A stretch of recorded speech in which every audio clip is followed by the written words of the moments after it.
All right. Well, hi, everybody. This is Dr. Sonia McGowan with Covenant Pediatric Wellness Center. And I am so happy to be here with my friend and fellow mom, Heather White. Hi, Heather. Hi. So you're in Kansas City. I'm in Jeff City. So we're a couple of hours away in Missouri. You have two boys, Mhm. and you have been on quite an experience, quite a journey. Yes, So start by definitely. telling me about your family and your boys. Okay, so I'm a single mom living in Kansas City with Benson, who is 12, and Leo, who is 9. Both of them are very different, 100% different on every level. So that makes life interesting, and we life a lot in our house, if that makes sense. Our family is pretty great. I work in mental health, and my passion is youth education, specifically suicide prevention. So I do have a background in mental health and all the things mental health wise. So I feel like that has helped a lot just in this journey in general. But then my two boys are very different. So I have Benson, who is literally a 12-year-old that acts like a 40-year-old with a mortgage. As soon as I say that phrase to people, they laugh so hard because they're like, yep, that's your kid. Sounds just like him. So he's a great kid, loves drums, pretty funny, quirky funny, kind of dry humor. I think it's hilarious. Some people don't. But he's a great kid, super sweet, very aware of what's going on around him. So he's a good kid. And then I have Leo, who is 9. He's just my sweet little baby who acts like a 9-year-old, but sometimes acts like a 6-year-old. He's super sweet, loves cuddly animals, cuddly stuffed things, has some sensory stuff going on. So he's that kid that wants to hug you all the time and just wants to be happy. He's a watcher and likes to see things from a distance. So that's kind of who he is as a person a little bit. He's got Yeah. killer dimples. Oh, yes. Both of my kids have great dimples. Benson has one, Leo has 2, and they're just magical. So the Oh my genetics gosh. are amazing. That's the great part. Seriously. Oh my gosh. Yeah. And they both are such sweet souls that, Yes, they are. and that just really comes through when you're with them for Yeah. sure. Yes. So two boys, same family, very different. Mhm. Even pre pans, Yes. right?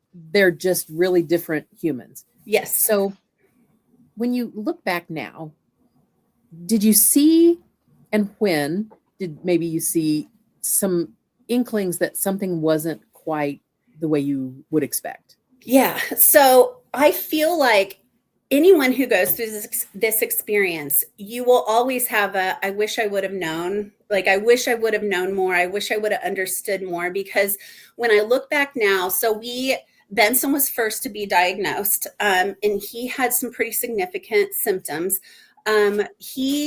So when he was about 8, every once in a while he would blink for a few days, and then it would go away. He also had some dysregulated emotions sometimes, but everything that we experienced, he had some throat clearing, some anxiety, sensory issues, a few things, but it would only last for a few days and then go away. And that was about 7, 8 that started. By the time, and I had talked to doctors, I had talked to the pediatrician, they have a pulmonologist because both my kids have asthma. And then we also talked to a variety of other people. And every time I would talk about each individual symptom, they'd be like, that's normal for their age. That's okay. Kind of justifying, oh, it's dry eyes or this or that. Like, there was always some sort of justification. And at the time, if you say that one single thing, of course, people are going to be like, oh, just try to justify it. But what would happen is over time, we would see those patterns kind of a little more consistent, but then they would go away after a few days. So it was very confusing. And then right before 5th grade for Benson, he got sick. So it was the first week of school. He got really sick. In September 1st, 2023, I remember the date specifically. He came home, he was really sick, and he started ticking, like full ticks that were very confusing to me, like where his whole face would move, his eyes would move, not just the gentle blinks that he was having before. So I panicked. I'm like, oh my gosh, my kid has neurological stuff going on. What's the deal? But on top of that, he also started showing severe OCD signs, which I thought I understood OCD until I experienced it on a daily level and talked through it with my children because they both have it. So he showed a lot of signs, but the weird thing for us, and I remember it, 6 p.m. on September 1st, 2023, he goes, Mom, I have a loose tooth. He's messing around. I have a loose tooth that I've never that wasn't loose. And I walked from our kitchen into the living room. He goes, I think it's loose. And he pulled it out. And after that moment, he changed. Like there's something about the tooth coming out and the inflammation and all the things. So he had tics, OCD, severe OCD that had to do mostly with cleanliness, sanitary things, dates, times, things like that. So his OCD was a little rough. He would have headaches a lot, joint pain. Social anxiety it was horrible. We got to the point where we struggled to get him out of the house sometimes. Kids at school started saying things because of the ticking and he couldn't control it. And sometimes he didn't even know it was happening, but then he would come home and say, my head hurts, my neck hurts, like all these physical things that go along with that. But then the mental part of it started to come in as well. So this all happened in a day. All these things happened. So we had symptoms before that. But when they talk about, when you're looking at pans and pandas, a lot of times when you're reading, it'll say, the way you can tell is that you have this automatic moment where this big thing happens. I was lucky enough to have that big thing with the tooth where it all made sense with Benson, but it was not like that with Leo at all. His was very different. But since we had already gone through the process with Benson and seen some of those signs, it definitely helped a lot. But we jumped through hoops for the first probably 3 months with Benson. We went to a mental health urgent care. We went to the hospital. We got referrals for a therapist, a psychiatrist, immunology, neurology, all these places. And of course, at that time, it was like, hey, there's a 9-month wait. And I'm like, my kid can't do this for 9 months. What are you talking about? So of course, I start reading everything I possibly can, trying to figure out what it is. I had eliminated down to it was something neurological, but then I didn't know. And then I eliminated it down to, oh, this is a whole body thing. This is his whole system, because before this, I thought every system was different. And that made it very hard. So it was great to see that process, because we went through all these places, got a lot of resources. But one of the best things I learned was going online to find other parents that were struggling.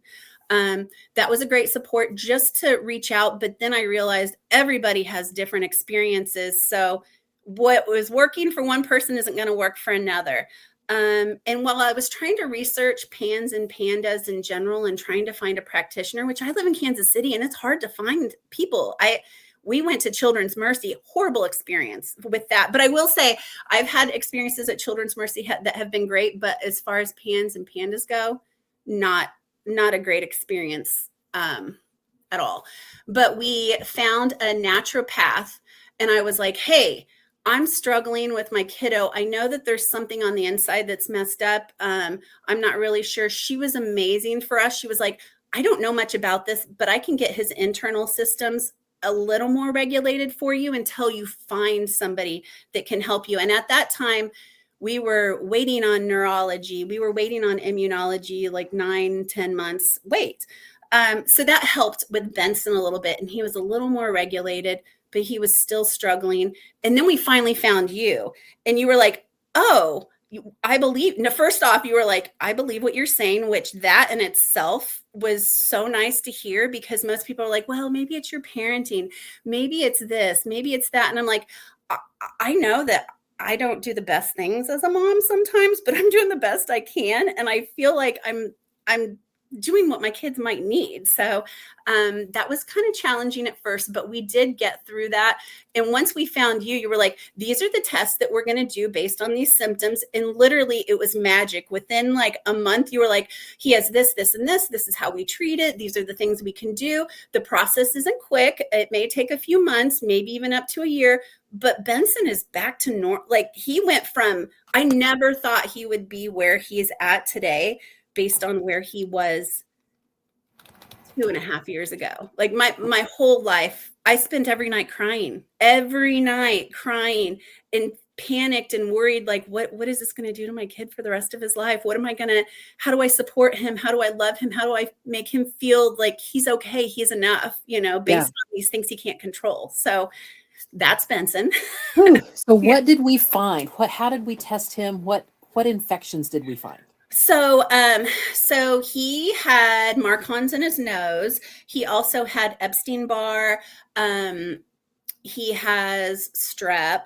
Oh my gosh, there was like so many things with him. I Right. can't even remember all of them. You may have to tell me. Yeah. So he had mycoplasma. Mycoplasma, and that's been the biggest trigger for both of my kids. Every time they're around anyone with mycoplasma, they get sick, and that's when it kind of makes the whole system kind of fall apart. Yeah. Yeah. So what's interesting, and we haven't talked about Leo yet, but one of my main memories of your boys, because I assessed them both on the same day, yes, is that when they walked in, Benson was by far the more severe boy. Yes. I mean, he had a tick literally multiple times a second. Nonstop. Yeah. Constant. Like it never stopped. And Leo was just sweet and cuddly and doing okay. Like he had some issues, but it wasn't as in your face as Benson. Yes. Yes. But that changed. So tell us about Leo now. Okay, so Leo was a little different. When he started his symptoms, it was the very end of school, the last week of school. He got sick, which it was mycoplasma. We know myco is kind of it's the system that makes us sick. Like it really messes everything up. But he got sick, really sick, wasn't doing well, and before that point, he didn't really show very many symptoms. He was an emotional kid, sensitive and emotional. So there was always points where I was like, he's very neurodivergent and he may be somewhere on the autism spectrum, but he wasn't anything where I was like, okay, he definitely has this and this, he just had a few traits. So I just thought he was a little more sensitive, might need a little more love, things like that. So he was good to go. And then he got sick. And then the first thing I noticed was he wasn't sleeping. So sleep was a huge issue for him. He was agitated. I started seeing some OCD behaviors, and he verbalized it because he saw his brother being able to verbalize it because we would talk through those things. So in our house, it's very safe to talk through anything that doesn't feel right, doesn't feel strange, like things that maybe they've had to mask all day long at school. They come home and it comes out at home. So he was having a lot of emotions. Separation anxiety was very bad for him, and it's very bad for him now. He's to the point right now where we're doing homebound school because he's struggling so much. Nothing happened at school, but he doesn't feel safe there. He has these OCD thoughts that school is not safe. He struggles with urinary incontinence. That was one of the first things that we noticed that was a struggle, and we've kind of gotten past that. But he was hard because when you saw him, we did a bunch of tests and you were like, he seems like some of his internal systems are not working, but he was doing okay. Otherwise, we couldn't find any specific tests, but he definitely wasn't detoxing the way he should. Neither one of my kids were ever really sweaters. They never sweat. Their bowel movements weren't always efficient. And as a kid, both of my kids, they were breastfed. And then when we switched over to milk, everybody was like, oh, this is normal. This is normal. So they put it in your brain sometimes. Oh, it's normal for your kids not to have bowel movements every day if they're shifting to milk or this or dairy. And that was kind of hard for us because that in my mind was like, oh, well, I guess it's okay. And then I learned later on, no, like they should be detoxing everything every day, so we learned some different things as well through this process with that. So eventually we found with Leo some infections though. Yes. That came up. So we found again mycoplasma. That is like your guy's enemy big time. We also found some mold exposure. With Leo too, didn't we? We did. And that's been kind of frustrating because we've had our house tested twice now just to make sure. I've tried to get reports from the school just to see, is there any mold in the school? We have made sure that that's not an issue. So I'm not sure where he was exposed to that, and it could have been in vitro. I worked at a job where it wasn't the healthiest environment, as far as we were next to a Pizza Hut where water was always flooding the carpets. And so when he was born, I was in a building every single day that had mold probably in it. At the time, I didn't realize that, but now that I look back, Yeah.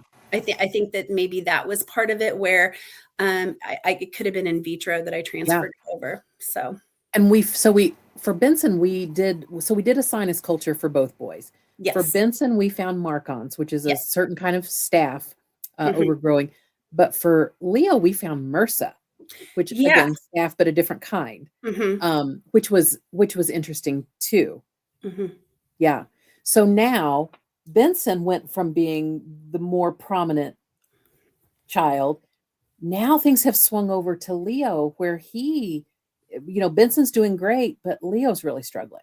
Yes, yes. And so I will say there are days that I feel very emotional and worried about him, but then I also think, okay, Benson went through this and I was desperate and panicked, but we got through it. We figured out the path, we were patient, and we were able to, step through the process one thing at a time, do all the things, and he's in a whole different world now. So in my head I'm like, okay, Leo's going to get there. We just aren't there yet with him. So the whole diagnostic process was just incredibly frustrating for you. Yes. So to another family who is in the place where you were a couple of years ago, where you're really trying to get this figured out, what sort of recommendations or, words of wisdom would you give? Whew, so many things. First off, learn as much as you can. Secondly, document everything that you can. Patterns were a big thing. So any symptoms you see, document those, dates, times, anything that could be related or even not related, because you never realize how those patterns kind of exist, and what new things that maybe you saw for a few days and then it went away. If it's weird to you, or if it seems like something that isn't right for your kids specifically, then note those, because that's important, to start the process. And then when you go to doctors, realize we live in a society where most doctors want to just focus on one thing. So if you're a neurologist, you just want to focus on brain related stuff. If you're an immunologist, immune stuff, GI doctor, gut stuff. So realizing most people don't see the bigger picture of how it all affects you. And a lot of times, a lot of the testing that they do will be just within normal limits for average people, but for a kid that might have something affecting a certain body part, that might be a red flag. So the layers of different things can be hard to pick through, if that makes sense, to figure out what you need to focus on. But also the biggest piece of it was the gaslighting that I experienced was the hardest, because I would say, this is going on with Benson. We're really struggling. And they were like, it's not a big deal. And I'm like, well, it is a big deal. It's affecting our life every day. This is affecting him. So it's a challenge. It's a frustration.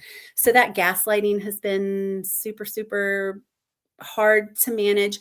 I can't even count how many times we walked out of doctor's offices where I was just holding it together till I could get to a bathroom and just bawl my eyes out. Like, why aren't they helping us? Why are they invalidating our experience? Why are they shaming us? Why, all the things. So, that was really hard.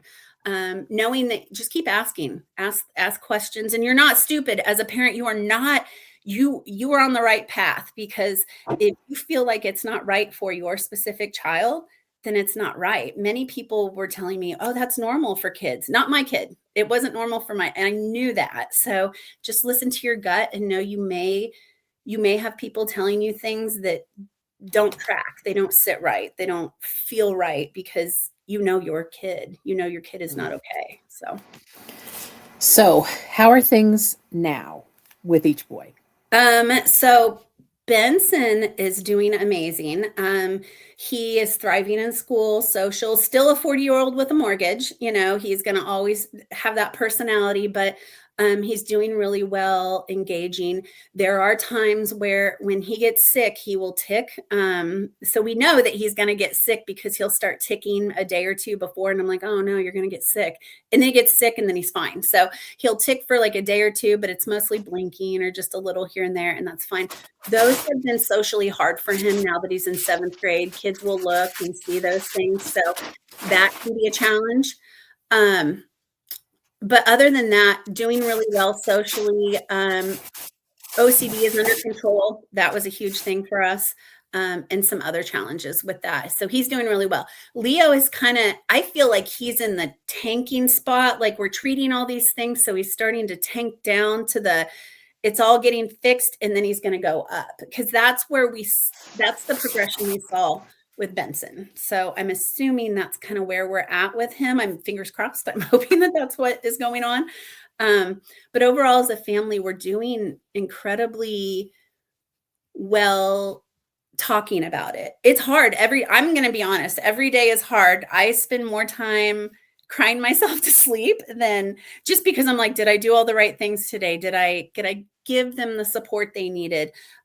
Was there something I could have done or learned differently or addressed differently? Because it can be so challenging to figure out how to support your child and also support the diagnosis, the things that aren't really your kid, but they're your kid because of what's going on in that moment. So, yeah, we adapt. Every day's an adapt. I'm always like, pivot, time to pivot again. Let's pivot some more. Is it bedtime? Because I'm tired. So if you could give some advice in terms of what you wanted people to understand about pans and pandas, red flags, things to not ignore, things you wish you had known from the beginning, what would those things be? I wish more people understood about OCD thoughts, because I think a lot of times kids are misdiagnosed with everything but that, because somebody might think, oh, those behaviors, the thoughts cause like ODD behaviors, because a kid they're panicked and so they act and react because they can't use their words sometimes. I think a lot of times just understanding symptomology is crucial, but also being aware that you're not going to probably get everything you need from a regular mainstream doctor, which I hate saying that because it should be an option, but most doctors don't understand the dynamics of how it all works together, and they don't want to see that. And I've even had doctors say that's not what I do, and I'm like, you're a neurologist.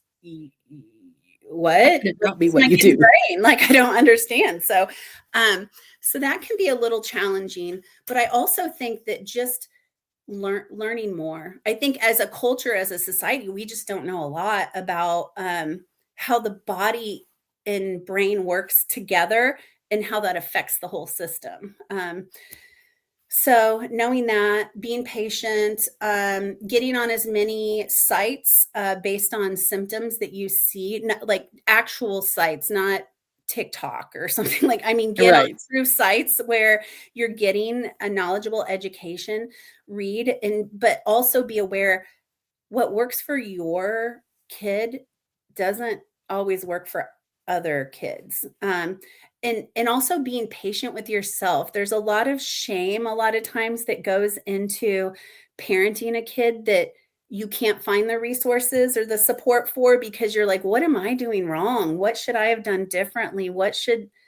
All the things, there's so much. Just thinking about one single crisis in your life and how hard that was for a small period of time.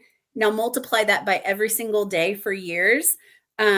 That's what it's like for a parent who is struggling with this, because it feels like a crisis every day, because a lot of times it is like you're not able to manage behaviors because it's not a behavior, it's a reaction to something that's on the inside. So, and that's why I think I was so obsessed with you, because you were like, the why matters. And I'm like, yes, it totally matters. And nobody else cares. Like, because I would say, but why is my kid doing this? And people would be like, it's just something that happens with kids. And I'm like, what? No, like you don't which I understand. We don't know why a lot of things happen in the world, but there are certain things that we have learned. And when you know better, you should do better. And I feel like that doesn't happen a lot with doctors, because they're like, yeah, I can't put it on a diagnosis and I can't charge for it. So I'm not going to worry about it, So if that I don't know if I should say that, but I feel like that's what happens a lot of times. So. Well, and what you describe is basically it's neuroinflammation that's triggered by an infection. Yes. I mean, it straight up, that's what it is. And I think people are going to be fascinated with your story, because it's a great example how you have the same diagnostic criteria, the same diagnosis in brothers, but yes, they look not the same. And their behaviors are so different. Everything about them is so different, but I can point to when they get this specific sickness, they both get triggered, but their triggers are the same but very different. Like they display them very different. So and it's hard. It's so challenging to try to figure out what is normal, what isn't, why certain things happen. Well, and our goal too is, I mean, we want to take care of any environmental or infectious situation, but we also have to play the long game to understand their immune systems need stability. Yes. So that they don't respond negatively to every little germ that they're exposed to at school. Absolutely. And I like how you said the long game, because I think that people think we are in a society where people think, oh, you have this thing happen, you just take a pill, it goes away, right? Well, it doesn't work that way in our body. Like it takes a little bit longer for our systems to accommodate what we need, and then to be able to fight it off. And my kids couldn't fight off anything because their systems weren't working. And in my head, I'm like, well, just give them medicine and they'll feel better. And right. But they don't feel better because the system is broken on the inside. It's not working. The detox systems aren't working. So, yeah, so that's helped a little bit. So Lacey, who is a mom not far from you, says kudos to keep searching for answers when your mom's gut knows that something is wrong. Thank you. Yes, I agree too. Yes. Oh. It's well, a I tell you what, place to be in. It really can be, because you feel really alone, and even your support systems may not understand.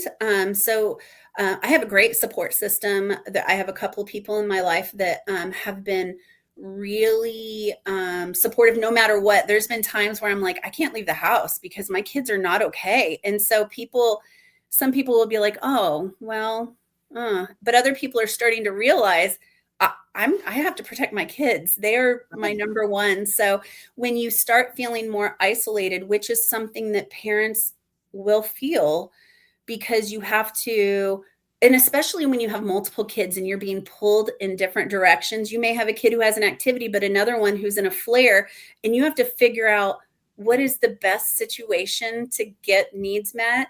And there's a lot of guilt in that, like picking one child over another because of the symptoms and not that's where the need is in that moment.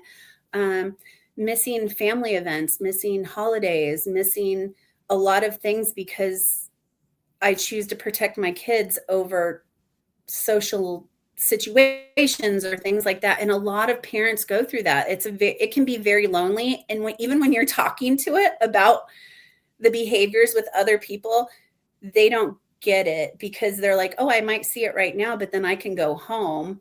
But you never get to not see it. You're always seeing it. So it's a hard place to live in sometimes, for sure. Well, I tell you, you may not always feel like it, but you're a phenomenal parent to these boys. And the boys are amazing humans in and of themselves. They're like literally some of my favorite kids ever. So you're doing all the right things in all the right ways, and they're going to be all the better for it. So good on you. I appreciate that. Thank you so much. Yeah. And I appreciate you.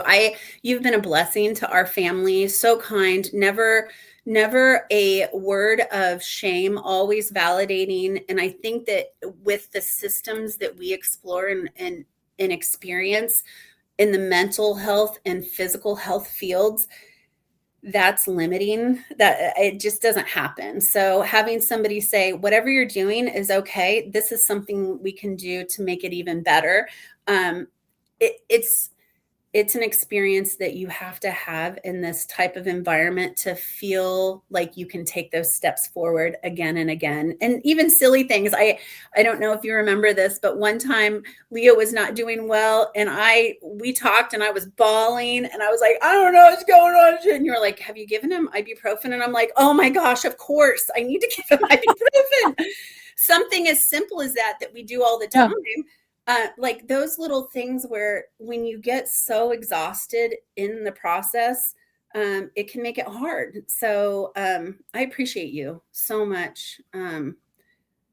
Yeah, we talk about you a lot in our house, how much we appreciate you. So Well, it's no coincidence that our paths crossed for yes, sure, and that I grew up right where you live, and yes, like it's such a small world. yes, small world, So, for sure. well, thank you for your time. Tell Benson and Leo I said hello and I love them, Definitely will. and I just, I wish your family the best, and I appreciate all the time you spent explaining what's going on in your life. Well, thank you. And I appreciate these opportunities because I think as a parent, if I could have seen videos like this 3 years ago and been like, oh, okay, that's a path I can go down, it makes you feel like, okay, I'm not alone. I'm not alone in this. There are other people who experience it too. So you are appreciated more than you know as well.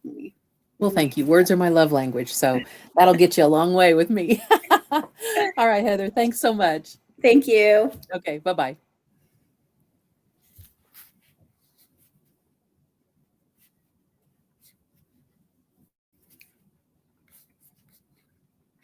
Okay, guys, I'm done.